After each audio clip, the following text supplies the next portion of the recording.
आज आपसे बात करूंगा सर दर्द के बारे में। एक ऐसा सर दर्द जो पुरुषों की अपेक्षाएं महिलाओं को बहुत ज़्यादा होता है।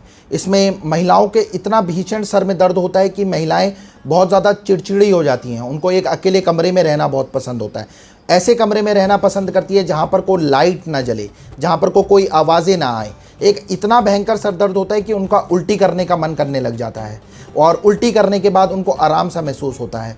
जनरली ये जो सर दर्द होता है इसके लिए महिलाएं विभिन्न प्रकार की पेन किलर की गोलियां खाती हैं, वेरियस टाइप के इंजेक्शंस का इस्तेमाल करती हैं। बात करूंगा आज आपसे माइग्रेन के बारे में। अगर आपको माइग्रेन से रिलेटेड प्रॉब्लम है तो शेयर करूंगा आपसे सिर्फ एक दवाई, एक मेडिसिन आपसे शेयर करूंगा। अगर आपको माइग्रेन रिलेटेड कोई भी परेशानी है, मेरे द्वारा बताई गई इस एक दवाई को अगर आप इस्तेमाल करेंगे तो जो आपका माइग्रेन की परेशानी है, चाहे आपको बरसों पुराना माइग्रेन हो या अभी अभी आपको माइग्रेन की दिक्कत परेशानी शुरू हो रखी हो, तो आपका माइग्रेन का प्रॉब्लम सही हो जाएगा।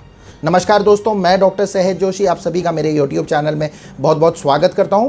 फ्रेंड्स, अगर आप मेरे वीडियो को पहली बार देख रहे हैं, मेरे चैनल में फर्स्ट टाइम आए हैं, तो प्लीज़ आप लोग मेरे चैनल को सब्सक्राइब कीजिएगा। मैं ऐसे ही हेल्थ रिलेटेड वीडियोस आप लोगों के लिए बनाता रहता हूं। बात करता हूं माइग्रेन की। अगर हिंदुस्तान की बात करी जाए तो हर साल लगभग 10 million cases particularly migraine sir दर्द की बीमारी से इंडिया में रिपोर्ट करे जाते हैं। पुरुषों की अपेक्षा महिलाओं को बहुत ज़्यादा ये परेशानी होती है। इसमें आपके सर में एक तरफ दर्द हो सकता है या दोनों तरफ भी दर्द देखने को मिलता है। इतना भीषण सर दर्द होता है कि ऐसा लगता है कि आपका सर फट जाएगा। महिलाओं को या पुरुषों को जिसको भी ये परेशानी होती है, अधिकतर जैसे मैंने आपको बताया कि महिलाओं को ज़्यादा होती है, तो जिसको भी ये सर दर्द होता है वो सर पे अपना कपड़ा टाइट कपड़ा बांध देता है।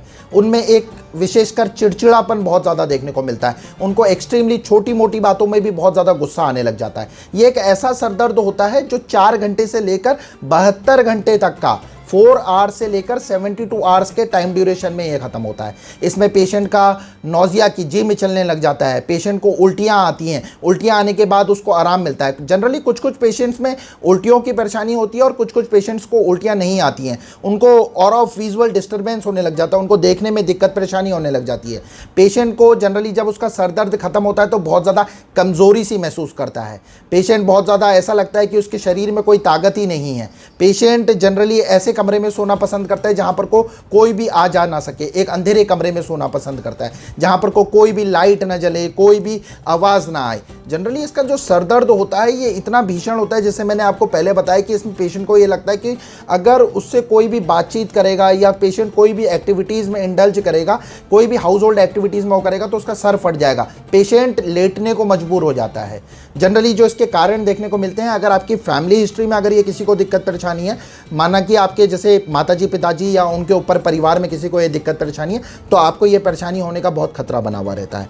ये माना गया है कि अगर आपकी बॉडी में एक हार्मोन होता है एस्ट्रोजन, अगर उसके लेवल्स हाई हो जाते हैं आपकी बॉडी में तो उसकी वजह से भी ये दिक्कत परेशानी देखने को मिलती है। स्ट्रेस और स्लीप, तनाव तो आजकल हर कोई लेता है, चाहे वो छोटा बच्चा हो या बड़ा व्यक्ति क्यों ना हो, तनाव आजकल हर किसी को है। तो आपको अपना तनाव थोड़ा कम करना चाहिए। और जो आप प्रॉपर ढंग से सो नहीं पाते, आप रात को सोने के लिए जाते हैं लेकिन कभी इस करवट कभी उस करवट, कभी पिलो लगाना कभी हटाना, जनरली आपको जैसे ही आप बेड पे जाते तो मोबाइल लेके अपना सोने की कोशिश करते हैं, मोबाइल चलाते रहते हैं और आपको जो नींद आती है कम से कम 1.5 से 2 घंटे बाद नींद आती है। तो जो आपकी स्लीप साइकिल डिस्टर्ब हो गई है और जो आप स्ट्रेस ले रहे हैं विभिन्न प्रकार की बातें सोच कर, तो थोड़ा आपको स्ट्रेस और अपनी नींद की जो साइकिल आपकी डिस्टर्ब हो रही है उसको थोड़ा सुधारना पड़ेगा। जनरली इसका पेशेंट अगर कोई भी स्ट्रॉन्ग स्मेल के उसमें आ जाता है, जैसे कोई कमरे में स्ट्रॉन्ग स्मेल है या कहीं बाहर जाता है एकदम तेज खुशबू उसको लगती है, तो उसके कारण भी ये दिक्कत परेशानी पेशेंट को होने लग जाती है।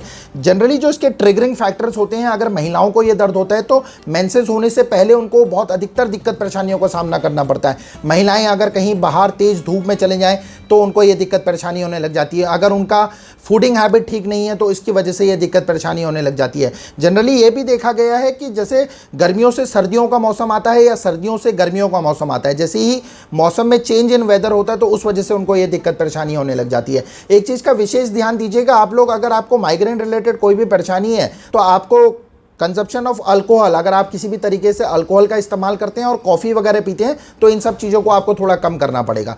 ये भी देखा गया है कि जनरली जो इसके पेशेंट्स होते हैं वेरियस टाइप के सीटी स्कैन्स कराते हैं, एमआरआई कराते हैं विभिन्न प्रकार के, लेकिन वो सब रिपोर्ट्स नॉर्मल आती हैं और पेशेंट जनरली इतना मजबूर हो जाता है कि उसको पेन किलरों का सहारा लेना पड़ता है। अगर आपको माइग्रेन रिलेटेड कोई भी दिक्कत परेशानी है, शेयर कर रहा हूँ आपसे आज एक मेडिसिन।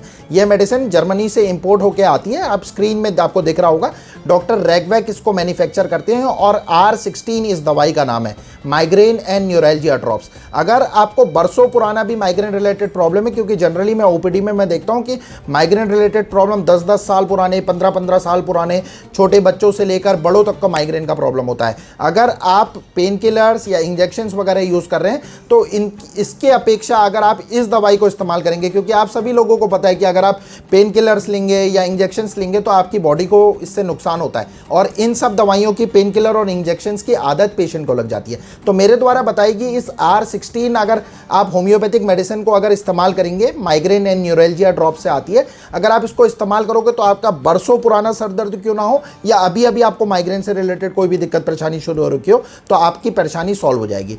लेने का तरीका इस दवाई को यह है कि अगर आपके सर में दर्द शुरू होता है तो आप इसमें एक कप में 2 चम्मच पानी लीजिए, 2 चम्मच पानी में 10 बूंदे दवाई की प्रत्येक आधे घंटे में लीजिए, जब तक का आपका सर दर्द ठीक नहीं हो जाता। जैसे ही आपका सर दर्द थोड़ा आपको लगता है कि हमको आराम आ गया है, 6 से 8 खुराकों में लगभग आपको अधिक से अधिक भयंकर से भयंकर सर दर्द भी 6 से 8 खुराकों में ठीक आ जाता है। जैसे ही आपका सर दर्द ठीक हो जाता है तो उसके बाद आप इसकी 15-15 बूंदे 2 चम्मच पानी में सुबह दोपहर शाम 2 चम्मच पानी में 15-15 बूंदे खाना खाने से आधा घंटा पहले अगर आप इसके इस्तेमाल करेंगे तो बहुत ही अच्छे वंडरफुल रिजल्ट्स इसके आपको मिलेंगे। और आपको एक चीज़ का विशेष ध्यान देना है कि जब भी आप इस मेडिसिन को इस्तेमाल करेंगे तो दवाई इस्तेमाल करने से लगभग 10 मिनट पहले और दवाई इस्तेमाल करने के 10 मिनट बाद आपको कुछ खाना नहीं है। ये जो R16 migraine and neuralgia drops आती है, इसमें होम्योपैथिक मेडिसिन का बहुत अच्छा कॉम्बिनेशन है। इसमें सिमिसीफ्यूगा, जेल्सीमियम, आइरिस वर्सिकलर, सैंग्यूनेरिया और स्पाइजेलिया का बहुत ही अच्छी होम्योपैथिक दवाइयों का कॉम्बिनेशन है। और याद रखिएगा कि अगर आपको बरसों पुराना भी सर दर्द क्यों ना हो तो ये माइग्रेन जो ड्रॉप्स मैं आपको बता रहा हूँ ये आपको बहुत अच्छी राहत देंगी और इसके कोई साइड इफेक्ट्स वगैरह भी नहीं होते। लेकिन माइग्रेन के पेशेंट्स को मैं एक सलाह ये देना चाहूँगा कि आपको अगर जिस टाइम पर को भी सर दर्द बहुत ज़्यादा होता है, जैसे ही आपको लगता है कि आपको सर दर्द होने लग गया है, तो अगर आप एक आइस पैक का इस्तेमाल करेंगे या बर्फ़ का इस्तेमाल करेंगे, अपने सर पे पर्टिकुलरली आइस पैक लगा के रखेंगे तो आपको बहुत ज़्यादा आराम मिलेगा। आपको पर्टिकुलरली डायरेक्ट सनलाइट को, अगर आपको बाहर जाना भी है कुछ रोज़मर्रा की ज़िंदगी के कामों से, अगर आपको डायरेक्ट सनलाइट में जाना पड़ता है तो आप अपने सन ग्लासेस और एक अम्ब्रेला का यूज़ करेंगे तो काफ़ी बेटर रहेगा। समर गर्मियों के टाइम पर थोड़ा सा ट्रैवलिंग अगर आप अवॉइड कर देंगे तो बहुत आपके लिए बेटर रहेगा। 8 से 10 ग्लासेस पानी अ डे रोज़ पिएंगे तो आपको काफ़ी मदद मिलेगी। अगर आप कॉफ़ी, चाय या अल्कोहल का सेवन करते हैं तो इसको जस्ट हाफ कर दीजिए और आप अगर ना ही लें तो आपके लिए बहुत बेटर रहेगा। दूसरा, अगर आप किसी भी किस्म से चॉकलेट्स वगैरह का इस्तेमाल करते हैं तो आप इसका इस्तेमाल भी थोड़ा कम कीजिएगा। फ्रूट्स और ग्रीन वेजिटेबल्स भरपूर मात्रा में लीजिए और कम से कम 30 मिनट आधे घंटे का योगासन करना बहुत ज़रूरी है। और लिक्विड डाइट्स अगर आप ज़्यादा से ज़्यादा लेंगे, जैसे लिक्विड डाइट्स में आप सूप लीजिए, जूसेस पीजिए, आप नींबू पानी पीजिए, आपको बहुत राहत मिलेगी। उम्मीद करता हूं दोस्तों जो आज मैंने ये माइग्रेन से रिलेटेड वीडियो बनाया आपको पसंद आया होगा। अगर आपको पसंद आता है तो आप इस वीडियो को लाइक कीजिएगा, मेरे चैनल को सब्सक्राइब कीजिएगा और माइग्रेन रिलेटेड अगर किसी को भी कोई भी दिक्कत परेशानी है या आपके घर में, आपके परिवार में या आपके पड़ोस में किसी को भी माइग्रेन के सर दर्द से जो भी परेशान रहता है तो आप उसको इस R16 migraine and neuralgia drops के बारे में ज़रूर बताइएगा और उनसे बोलिएगा कि इस दवाई को आप, जैसे मैंने इसकी डोसेज बताई, या आप चाहें तो मेरे इस वीडियो को भी उनको शेयर करके इस दवाई को यूज़ करने के लिए बोलिएगा। धन्यवाद दोस्तों, आप सभी का दिन शुभ रहे। जय हनीमैन, जय होम्योपैथी।